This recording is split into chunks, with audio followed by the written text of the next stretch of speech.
My dad was an associate And it was pastor fun. of a church with 40 people. Definitely in it. didn't make any money. No.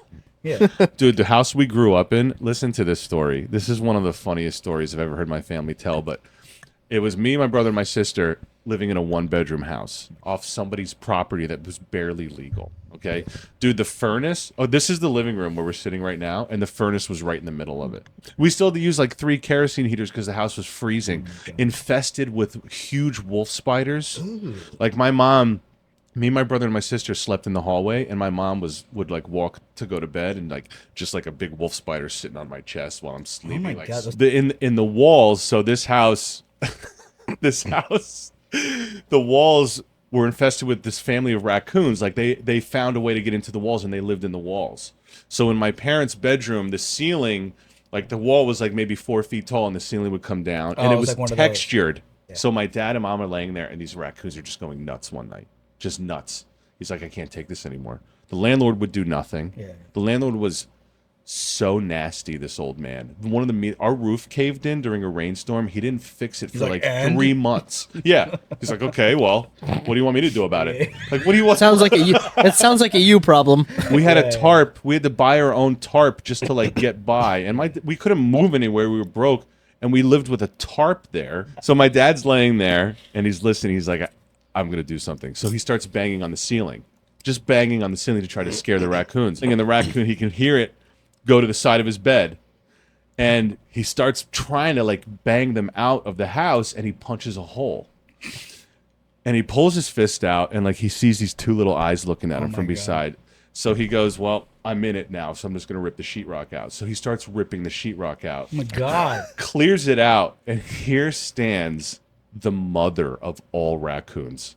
Like prehistoric raccoon, this massive, it's 2:00 in the morning, okay? We're passed out all in the next wolf hallway. spiders everywhere. Yeah. So he's like, I got to catch this thing. My kids are in the next room. So he takes a blanket and he starts trying to throw it over the raccoon to bag it.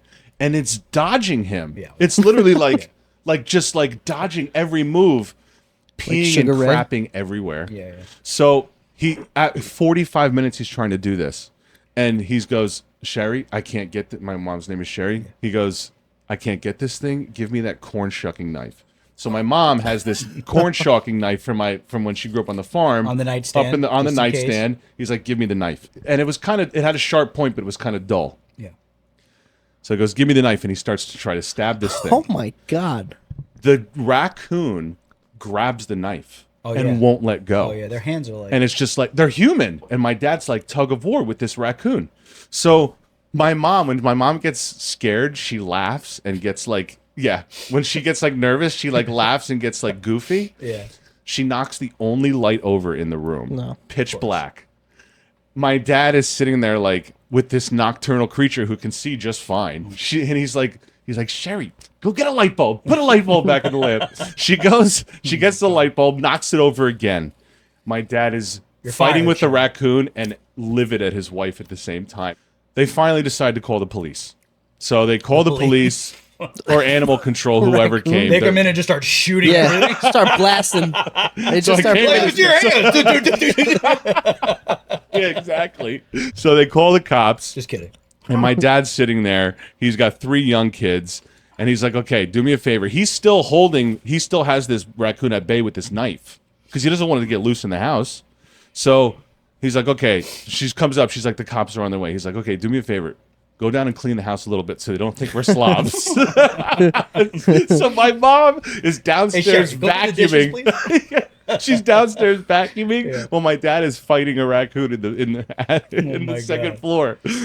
So the cops come and they try to catch this thing with the loop on the end. And rabies pole, they call it. Dude, the raccoon's taking it and tossing it to the side.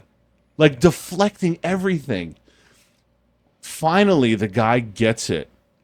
He gets it around the neck. He goes, and he was pissed. He was pissed. The cop or animal control. Yeah. He was pissed because he couldn't get it. He goes, open your window. He's like, we're on the second floor. He's like, open the window. He's gonna eat it out the window. He eats it out the window. It's wintertime. You hear nothing, and all of a sudden you hear, boom, and then like footsteps like run off into the woods.